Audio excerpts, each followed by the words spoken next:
ರವಿ ವಿರುದ್ಧ ಭುಗಿಲೆದ್ದ ಆಕ್ರೋಶ.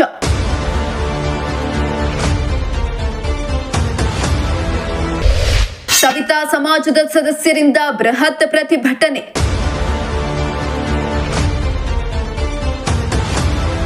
ಬಿಜೆಪಿ ನಾಯಕ ಸಿಟಿ ರವಿ ಸಮಾಜದ ಗೌರವಕ್ಕೆ ಧಕ್ಕೆ ತರಲಾದ ರೀತಿಯಲ್ಲಿ ಮಾತನಾಡುತ್ತಿದ್ದಾರೆ ಎಂದು ಆರೋಪಿಸಿ ಇಂದು ತುಮಕೂರು ನಗರದಲ್ಲಿ ಪ್ರತಿಭಟನೆ ನಡೆಸಿದ್ರು. ತುಮಕೂರು ನಗರದ ಡಿಸಿ ಕಚೇರಿ ಮುಂದೆ ಜಮಾಯಿಸಿದ ನೂರಾರು ಮಂದಿ ಸವಿತಾ ಸಮಾಜದ ಸದಸ್ಯರು ಹಾಗೂ ಹೋರಾಟಗಾರರು ಬಿಜೆಪಿ ಎಂಎಲ್ಸಿ ಸಿಟಿ ರವಿ ವಿರುದ್ಧ ಧಿಕ್ಕಾರ ಕೂಗಿ ಆಕ್ರೋಶ ಹೊರಹಾಕಿದ್ರು. ಸಿಟಿ ರವಿ ಅವರು ಸಮಾಜದ ಗೌರವಕ್ಕೆ ಧಕ್ಕೆ ತರುತ್ತಿದ್ದಾರೆ, ಹೀಗಾಗಿ ಅವರು ಎಂಎಲ್ಸಿ ಸದಸ್ಯತ್ವವನ್ನ ರದ್ದು ಮಾಡುವಂತೆ ಆಗ್ರಹಿಸಿದ್ರು.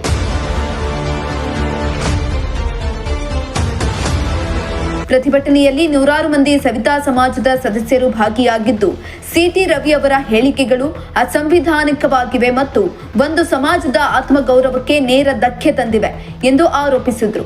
ಸಮಾಜದ ಬಗ್ಗೆ ಅವಮಾನಕಾರಿಯಾಗಿ ಮಾತನಾಡಿರುವುದು ಖಂಡನೀಯ ಎಂದು ಹೇಳಿ ಅದಕ್ಕಾಗಿ ಸಾರ್ವಜನಿಕ ಕ್ಷಮೆಯಾಚಿಸಬೇಕು ಎಂದು ಪಟ್ಟು ಹಿಡಿದರು. ನಾವು ಸಿಟಿ ರವಿಯ ವಿರುದ್ಧ ತುಮಕೂರು ಜಿಲ್ಲಾ ಸವಿತಾ ಸಮಾಜ ಹಾಗೂ ಎಲ್ಲ ಸವಿತಾ ಬಾಂಧವರು ಪರವಾಗಿ ಹೋರಾಟ ಸಮಿತಿ ಪರವಾಗಿ ಈ ದಿನ ಸಿಟಿ ರವಿಯವರು ನಮ್ಮ ಸಮಾಜದ ನಿಷೇಧಿತ ಪದವನ್ನು ಅವರು ಬಳಸಿರುತ್ತಾರೆ. ಇದು ಮೊದಲನೇ ಸರಿಯಲ್ಲ ಅವರು ಬಳಸಿರ್ತಕ್ಕಂಥದ್ದು, ಇದು ಎರಡನೇ ಸಾರಿ ಮೂರನೇ ಸಾರಿ ಬಳಸಿರುತ್ತಾರೆ. ಅವರ ವಿರುದ್ಧವಾಗಿ ನಾವು ಈ ಪ್ರತಿಭಟನೆ ಹಮ್ಮಿಕೊಂಡಿದ್ದೀವಿ. ಕಾರಣ ಈ ಥರ ದೊಡ್ಡ ದೊಡ್ಡ ಲೀಡರ್ಗಳೇ ನಮ್ಮ ಸಣ್ಣ ಸಣ್ಣ ಸಮಾಜವನ್ನು ಹೀಯಾಳಿಸಿ ಮಾತಾಡ್ತಕ್ಕಂಥದ್ದು ಸರಿಯಲ್ಲ. ಈ ಕಾರಣದಿಂದ ನಾವು ಜಿಲ್ಲಾ ಮಟ್ಟದಲ್ಲಿ ಇದನ್ನು ಹಮ್ಮಿಕೊಂಡಿದ್ದೇವೆ. ಇದಾದ ನಂತರ ನಾವು ಬೆಂಗಳೂರಿನಲ್ಲಿ CM ಹತ್ರ ನಿಯೋಗ ಹೋಗಿ ನಮ್ಮ ನಿಷೇಧಿತ ಪದವನ್ನು ಮಾಡಬಾರ್ದು ಅಂತ ಮಾಡಿದ್ದಾರೆ. ಬಟ್ ಆ ಪದವನ್ನು ಬಳಸಿದರೆ ಯಾವ ಸೆಕ್ಷನ್ನಲ್ಲಿ ಏನು ಮಾಡಬೇಕು ಅನ್ನೋದನ್ನು ನಮ್ಗೆ ಅದು ತಿಳಿಸಿಲ್ಲ. ಹಾಗಾಗಿ ಆ ಹೋರಾಟಕ್ಕೆ ನಾವು ಆ ಹೋರಾಟವನ್ನು ಇನ್ನೇನು ಕೆಲವೇ ದಿನದಲ್ಲಿ ನಾವು CM ಹತ್ರ ಹೋಗಿ ಅದಕ್ಕೆ ಯಾವ್ದು ತರಬೇಕು ಅನ್ನೋ ಉದ್ದೇಶದಿಂದ ಈ ಪ್ರತಿಭಟನೆ ನಂಬ್ಕೊಂಡಿದ್ದೀವಿ. ಇದು ಸಣ್ಣ ಪ್ರತಿಭಟನೆ. ಇದಕ್ಕೆ ಎಲ್ಲ ರಾಜಕೀಯ ನಾಯಕರುಗಳು ಇದನ್ನು ಅರ್ಥಕೊಬೇಕು. ಎಲ್ಲರ ಬಾಯಲ್ಲೂ ಬರುತ್ತೆ ಈ ಭಾಷೆ. ಇದನ್ನು ನಮಗೆ ನಮ್ಮ ಸಮಾಜದವ್ರಿಗೆ ತುಂಬ ನೋವು ಉಂಟು ಮಾಡುತ್ತದೆ. ಬಟ್ ಅವ್ರಿಗೆ ಏನು ಅನಿಸುತ್ತೋ ಗೊತ್ತಿಲ್ಲ, ನಮಗೆ ನೋವನ್ನು ಉಂಟು ಮಾಡ್ತದೆ. ಆದ ಕಾರಣ ಈ ಭಾಷೆಯನ್ನು ಯಾವುದೇ ವ್ಯಕ್ತಿಗಳಾಗಲಿ, ಯಾರೇ ದೊಡ್ಡ ವ್ಯಕ್ತಿಗಳೇ ಯಾರೇ ಆಗಲಿ ಈ ಭಾಷೆಯನ್ನು ಬಳಸಿದ ಮೇಲೆ ಅದರ ಬಗ್ಗೆ ಕಾನೂನು ಪ್ರಕಾರವಾಗಿ ಕ್ರಮ ಕೈಗೊಳ್ಳಬೇಕು ಅಂತ ನಾವು ಸರ್ಕಾರವನ್ನು ಒತ್ತಾಯಿಸಿ ಸರ್ಕಾರಕ್ಕೂ ನಿಯೋಗ ಹೋಗ್ತಾ ಇದ್ದೇವೆ. ಇನ್ನು ಮುಂದೆ ಯಾರೇ ಬಳಸಿದರೆ ಇನ್ನೂ ದೊಡ್ಡ ಇದರಲ್ಲಿ ನಾವು ಹೋರಾಟವನ್ನು ಮಾಡಿ ಈ ಪದವನ್ನು ಬಳಸಿದರೆ ನಿಷೇಧ ಮಾಡಿದರೆ ಸರ್ಕಾರದಿಂದ ಅವರಿಗೆ ನಮ್ಮ ಎಲ್ಲರ ಪರವಾಗಿ ನಾವು ಅಭಿನಂದನೆ ಸಲ್ಲಿಸ್ತೀವಿ. ಬಟ್ ಆದರೆ ಆ ಬಳಸಿದ ವ್ಯಕ್ತಿಗೆ ಯಾವ ಮುಖಾಂತರ ಕಾನೂನಲ್ಲಿ ಕೈಗೊಳ್ಳಬೇಕು ಅಂತ ಇಲ್ಲ ಅವರು. ಹಾಗಾಗಿ ಅದನ್ನು ಈಸಿಯಾಗಿ ಬಳಸ್ತಾ ಇದ್ದಾರೆ ಎಲ್ಲರೂ. ಆದ ಕಾರಣ ನಮ್ಮ ತುಮಕೂರಿನಿಂದ ಹೋರಾಟ ಮುಂದೆ ನಡೆಯುತ್ತೆ ಅಂತೇಳಿ ನಾನು ಈ ಮಾತು ನಡೆಸ್ತೀನಿ. ಕಾನೂನನ್ನು ಮಾಡೋರೇ ಕಾನೂನು ಉಲ್ಲಂಘನೆ ಮಾಡಿದಾಗ ಮನಸ್ಸಿಗೆ ಎಷ್ಟು ನೋವಾಗುತ್ತೆ ಅಂತ ಅಂದ್ಬಿಟ್ಟು ಈ ಒಂದು ಸಂದರ್ಭದಲ್ಲಿ ನಮಗೆ ಗೊತ್ತಾಗ್ತಾ ಇದೆ. ಕಾನೂನು ಉಲ್ಲಂಘನೆ ಮಾಡಿರೋದು ಬೇರೆ ಯಾರೂ ಅಲ್ಲ, ಈ ಒಂದು ಸಮಾಜದ ಜನಪ್ರತಿನಿಧಿ, ಒಬ್ಬ ವಿಧಾನ ಪರಿಷತ್ ಸದಸ್ಯರಾಗಿ ಜೊತೆಗೆ ಮಿನಿಸ್ಟರ್ ಆಗಿ ಕೆಲಸ ಮಾಡಿ ಈ ಒಂದು ರಾಜ್ಯದ ಚುಕ್ಕಾಣಿ ಹಿಡಿದಿರತಕ್ಕಂಥ ಒಬ್ಬ ವ್ಯಕ್ತಿ ಈ ಥರ ಒಂದು ಸಮಾಜನ ಅವಹೇಳನಕಾರಿಯಾಗಿ ಮಾತಾಡ್ತಾರೆ ಅಂತ ಅಂದರೆ ಅವರ ಮಟ್ಟ ಏನು? ನಾವು ಇದನ್ನೇ ಪ್ರಶ್ನೆ ಮಾಡಬೇಕಾಗಿದೆ. ಅವ್ರು ನಮ್ಮ ಮಟ್ಟದ ಬಗ್ಗೆ ಮಾತಾಡುವಾಗ ನಾವು ಅವ್ರ ಮಟ್ಟ ಏನಿದೆ ಅಂತ ನಾವು ಮಾತಾಡಬೇಕಾಗುತ್ತೆ, ಹೌದಲ್ವಾ? ಈಗ ಬೇರೆ ಯಾರೋ ದಾರಿಯಲ್ಲಿ ಹೋಗೋರು ಇವರು ಏನೋ ಒಂದು ಮಾತು ಬದಲಂದರೆ ಅವ್ನಿಗೆ ಸ್ವಲ್ಪ ಬುದ್ಧಿ ಕಡಿಮೆ, ಜನರಲ್ಲಾಗಿ ಏನೋ ಇದು ಮಾಡ್ತಾರೆ. ಆದರೆ ಒಬ್ಬ ಜವಾಬ್ದಾರಿಯುತ ಸ್ಥಾನದಲ್ಲಿರ್ತಕ್ಕಂಥ ವ್ಯಕ್ತಿ ಇಂಥ ಮಾತಾಡಿದ್ದಾರೆ ಅಂದರೆ ಈ ಸಮಾಜಕ್ಕೆ ತುಂಬ ನೋವಾಗಿದೆ. ಬರೀ ಇಷ್ಟೇ ಅಲ್ಲ, ಇದನ್ನು ನಾವು ಬರೀ ತುಮಕೂರಿಗೆ ಅಷ್ಟೇ ಸೀಮಿತ ಮಾಡದಲೇ ರಾಜ್ಯ ಮಟ್ಟದಲ್ಲಿ ಕೂಡ ಪ್ರತಿಭಟನೆ ಮಾಡ್ತಾ ಇದ್ದೀವಿ.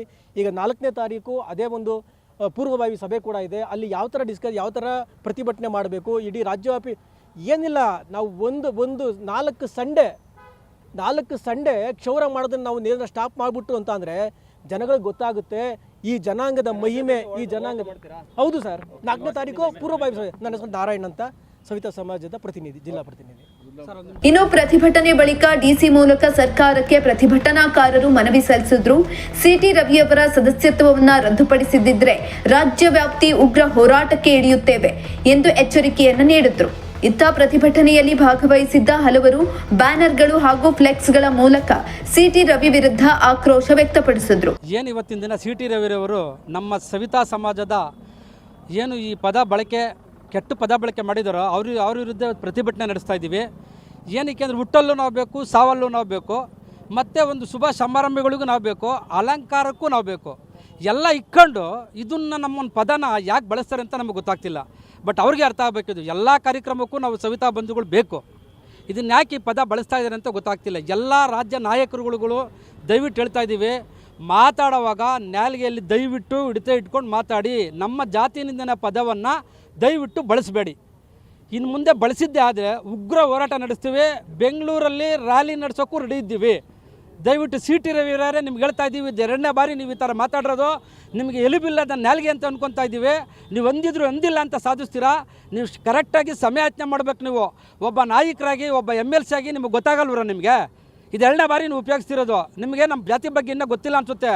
ನೀವು ಕಟಿಂಗ್ ಶೇವಿಂಗ್ ನೀವೇ ಮಾಡ್ಕೊತೀರ, ನಮ್ಮ ಹತ್ರ ಬಂದು ಮಾಡಿಸ್ತೀರ. ನೀವು ಬಹಿಷ್ಕಾರ ಮಾಡ್ತೀವಿ. ನಿಮಗೆ ಎಲ್ಲೂ ಮುಟ್ಕೊಡ್ದು, ಯಾವ ಸಲೂನಲ್ಲೂ ನಿಮಗೆ ಕಟಿಂಗು ಶೇವಿಂಗ್ ಮಾಡ್ಕೊಡ್ದು ಅಂತ ಬಹಿಷ್ಕಾರ ಮಾಡ್ತಾಯಿದ್ದೀವಿ ಇವತ್ತು ನಾವು.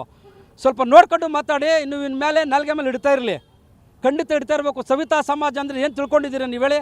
ಎಲ್ಲದರಲ್ಲೂ ಮುಂದೆ ಇದ್ದೀವಿ ಸವಿತಾ ಸಮಾಜದವರು. ದಯವಿಟ್ಟು ನಮ್ಮ ರಾಜ್ಯ ನಾಯಕರಿಗೆ ಹೇಳ್ತಾ ಇದ್ದೀನಿ, ನಮ್ಮ CM ಸಿದ್ದರಾಮಯ್ಯನವ್ರಿಗಾಗಿರ್ಬೋದು, ಈಗೇನು ನಿಗಮಮಂಡಳಿ ಅಧ್ಯಕ್ಷರಾಗಿರೋ ದಯವಿಟ್ಟು ಮುತ್ತುರಾಜ್ ಸಾರು, ನೀವು ಸಿದ್ದರಾಮಯ್ಯನವ್ರ ಹತ್ರ, ಮುಖ್ಯಮಂತ್ರಿಗಳ ಹತ್ರ ಮಾತಾಡಿ ನೀವು ಈ ಜಾತಿ ನಿಂದನೆ ಪದನ ಫುಲ್ಲು ನಿರ್ಮೂಲನೆ ಮಾಡಬೇಕು ಅಂತ ನಾವು ಕೇಳ್ಕೊತಾ ಇದ್ದೀವಿ. ಎಲ್ಲ ಸವಿತಾ ಬಂಧುಗಳು, ಕರ್ನಾಟಕ ಸವಿತಾ ಬಂಧುಗಳ ಪರವಾಗಿ ನಾವು ಕೇಳ್ಕೊತಾ ಇದ್ದೀವಿ. ಇಲ್ಲಾಂದ್ರೆ ಇದು ಕಠಿಣ ಒಂದು ಜಾರಿ ಮಾಡಬೇಕು ಅಂತ ನಾವು ಕೇಳ್ಕೊತಾ ಇದ್ದೀವಿ. CT ರವಿ ವಿರುದ್ಧ ಆಕ್ರೋಶ ಹೆಚ್ಚಾಗ್ತಾ ಇದ್ದು, CT ರವಿ ಅವರ ಸದಸ್ಯತ್ವ ರದ್ದು ಆಗುತ್ತಾ ಇಲ್ವಾ ಎಂದು ಮುಂದಿನ ದಿನಗಳಲ್ಲಿ ಕಾದು ನೋಡಬೇಕಾಗಿದೆ. ಕ್ಯಾಮರಾ ಪರ್ಸನ್ ರಾಕೇಶ್ ಜೊತೆ ದೀಪಕ್ ಕೆಂಕೆರೆ, ಪ್ರಜಾಶಕ್ತಿ TV ತುಮಕೂರು.